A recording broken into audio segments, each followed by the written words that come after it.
Hey guys, welcome back to my channel. So today I'm going to be talking about, well, today's video is going to be a more personal video to all my women out there who have experienced an abusive relationship, mainly emotional abuse, but whatever resonates, you can take it. I'm not a psychiatrist or nothing like that. This is just all from personal experience, certain things that I have studied on my own time. A couple of months ago, well, very recently, like 2-3 months ago, I was in a little relationship, and I call it little because it really didn't last that long, even though I knew him for a while, like, 8 months max.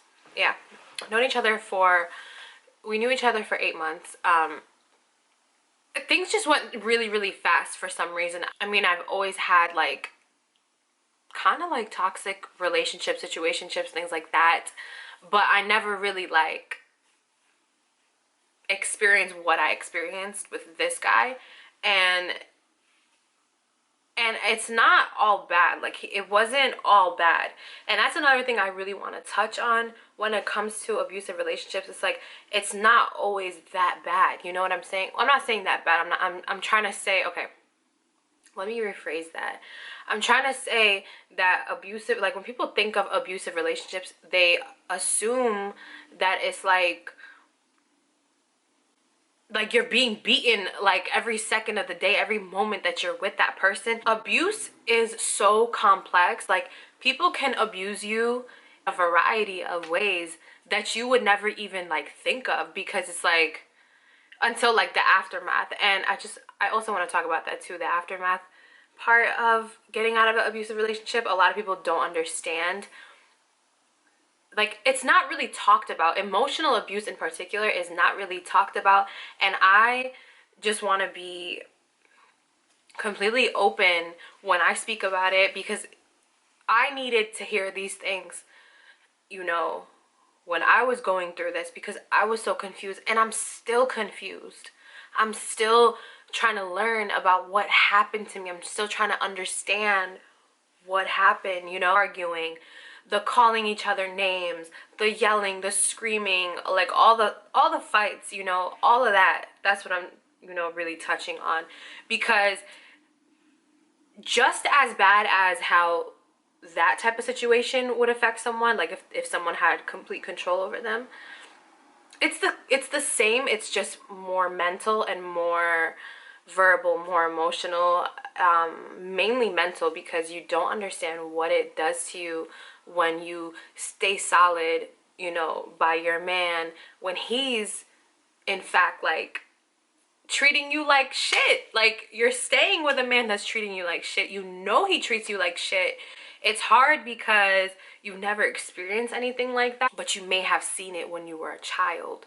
You may have experienced it. I understand now that that's what happened to me. I really saw my mom as like this battered woman when she was with my dad. And I don't really want to blast my parents out there, but they know what. I'm not trying to like involve other people in my story and like really like talk about them or anything, but my parents are obviously, your parents are a big part of your life. So I'm gonna be honest, like, that was what I experienced in my childhood. I experienced that I was very attached to my father, more than I ever was to my mom. And I kind of viewed her as like, like, why are you staying with him if you guys like fight so much, and if he's so bad to you, and if he always puts the blame on you. And now I understand why. And I don't want to fucking cry in this video, because that's not the plan. My plan here is to help somebody out there. This is also a learning process. So if you're going through this, we're going through this together, because I'm still not 100% sure exactly what happened to me, where I went wrong, why I accepted those behaviors. And I'm really putting my foot down and telling myself, like, okay, you went through that, yes, and it was not your fault. Even though sometimes I wake up in the morning and I think of him, I just lay it out every morning, or when I go to bed sometimes too. I just think of everything, every little thing that I could remember. And I'm just like, where? What? How? Like, how did this happen to me? Like, like, in a way you do pity yourself.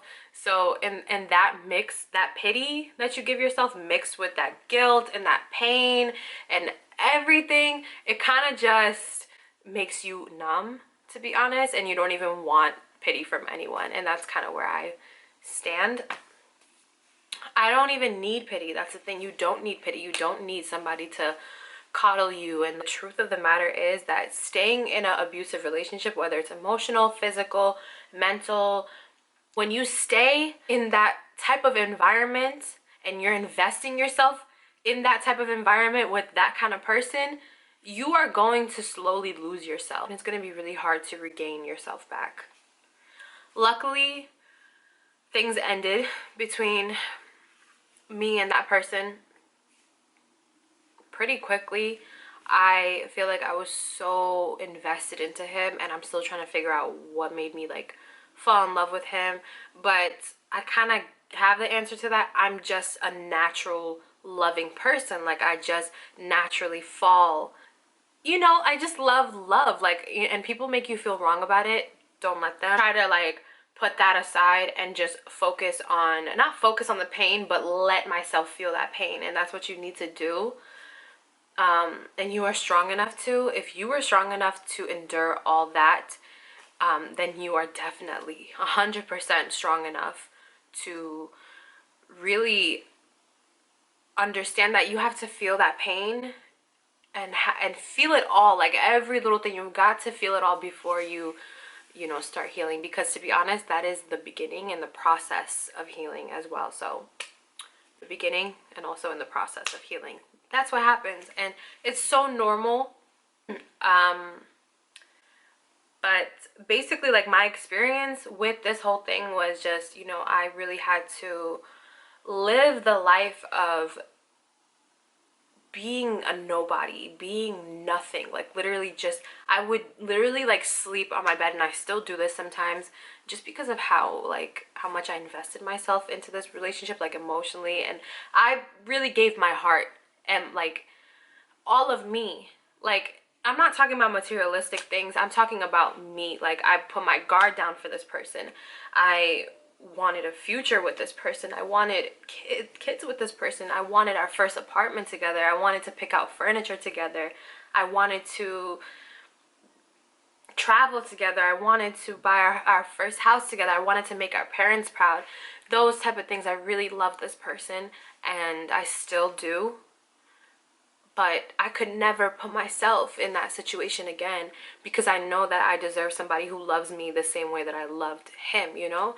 I will not stop until, I will not settle until I find somebody that loves me that much before I really, like, you know, settle down now. So in a way, experiencing an abusive relationship, I wouldn't say is a gift, because it's so degrading, violating, painful. Like, it's the most painful pain that I really have ever felt. And I've been through so much in my life. Like, unfortunately, I'm only 22, and I've seen things that a lot of 22-year-olds have not seen.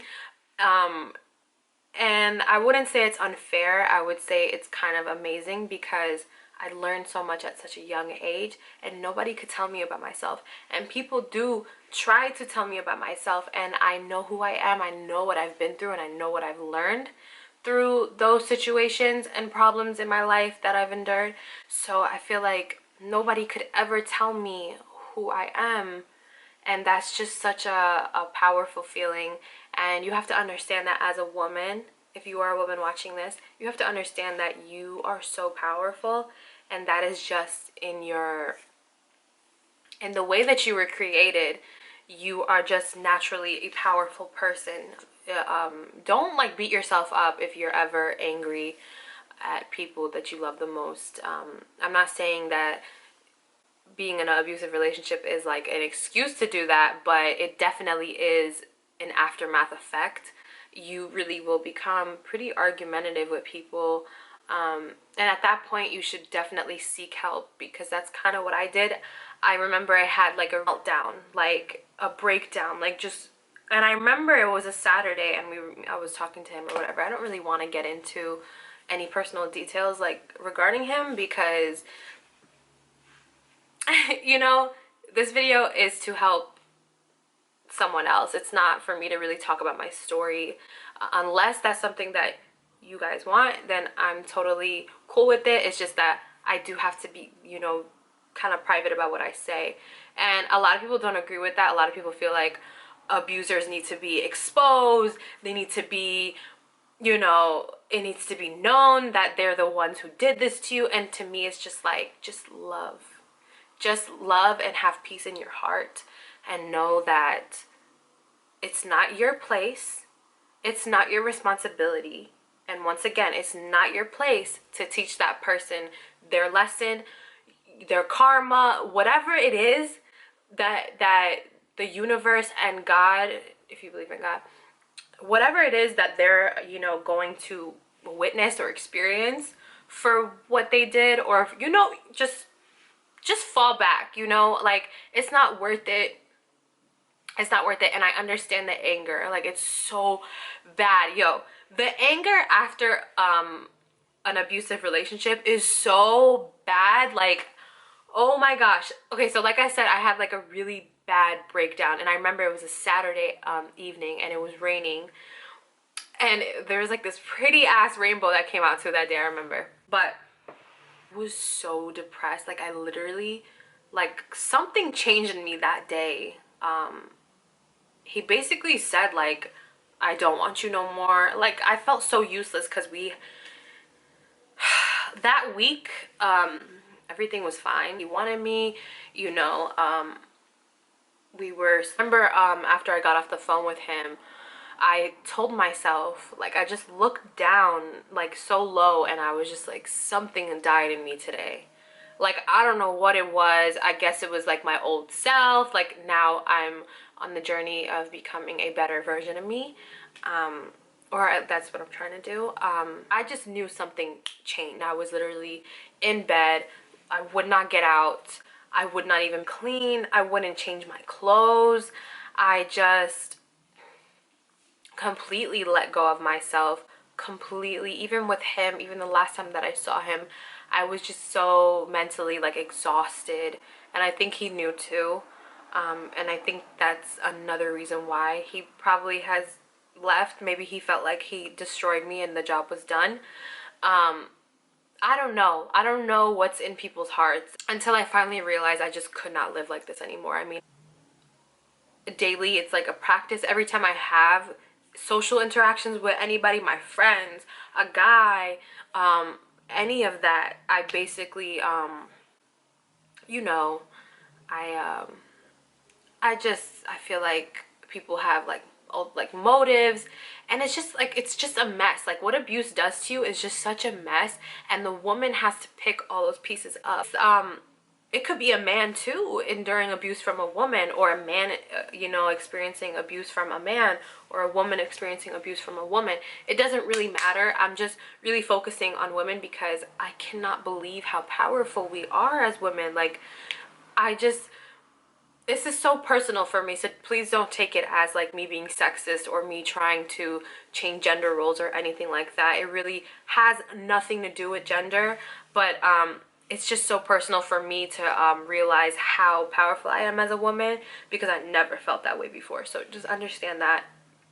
I'm not saying that men can't go through abuse, because they definitely can, and they definitely do, which is the same effect. It's so hard. It's so hard. It doesn't matter what you are. It's just really, really dark. Like, it's such a dark place to be in. I can't explain it. It's like you really love this person, but you don't understand what makes you love them. And you want to stay, but you know that you'll be so destroyed in the end and left if, you know, you do stay. And I guess that's kind of what happened with us. I guess he did think that, like, you know, I was at my lowest because my brain just wasn't like functioning properly anymore. I wasn't able to function, you know. Ugh. Oh my gosh, I don't want to fucking cry, yo. I'm good off. It's hard. It's so hard. And if you're watching this and you are going through it, I understand. I understand your pain. I understand just really bad thoughts, really bad like emotions. Just, I was just not balanced. I was not happy. I was just here. I was just here on earth in my room. I realized like I cannot live like that. I can't do this anymore. Like I just felt that so strongly. I'm like, I cannot do this anymore. I can't do this to myself.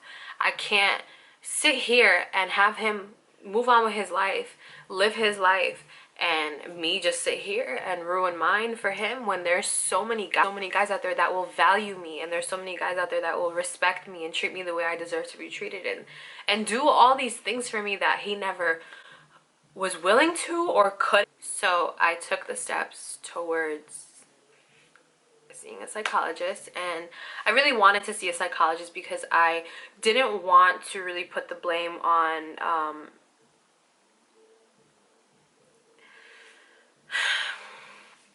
my ex, but I wanted to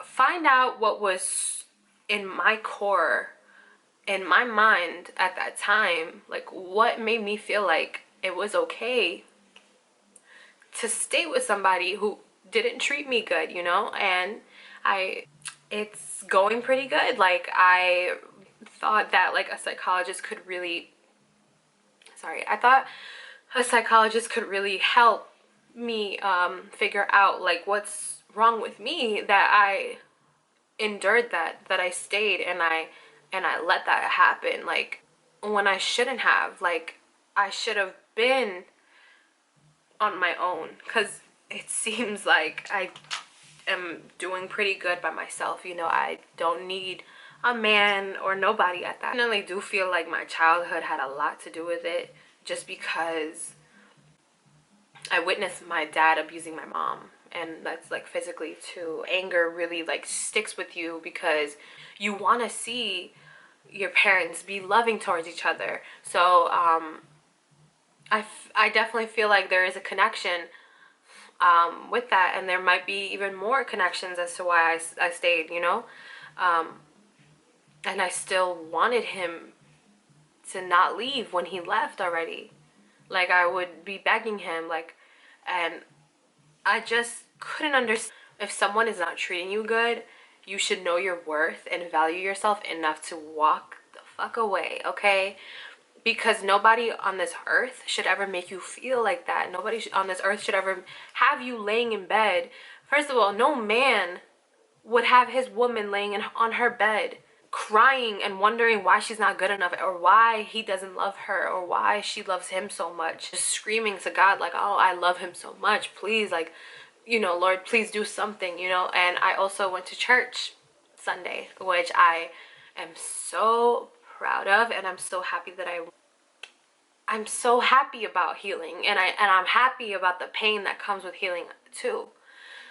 Even though it's hard some days, there's just beauty in that. There's beauty in saving yourself. There's beauty in communicating with God during that tough time, you know? So I just think that healing is never gonna be perfect. It's never gonna be what some people make it seem like it could be, or whatever, you know. It's messy, it's painful, it's realizing that you cannot let the unknown fuck up your life, and you can't let people fuck up your life, and you can't let people take advantage of you, get whatever they want, and leave you empty-handed. Abusive relationships can really have you living in this fantasy mindset, which is so dangerous. And I can't even like stress enough how much damage that will do to your mental health. You know, strongly suggest speaking to a professional about everything. It'll be uncomfortable, but you really have to get rid of that discomfort in order to get the proper help you need. I come from, it's not really like common to see a therapist, and what I mean by that is like where I come from, like culturally, and also like where I live and the people that I know, it's not very common to seek therapy when you have experienced trauma. Like what you need to do is man up and just continue. That's really the mindset of my culture, and also where I grew up, who I grew up with, and things like that, and who I know, and how, like, people that I know, how they are. And that's just really what gets installed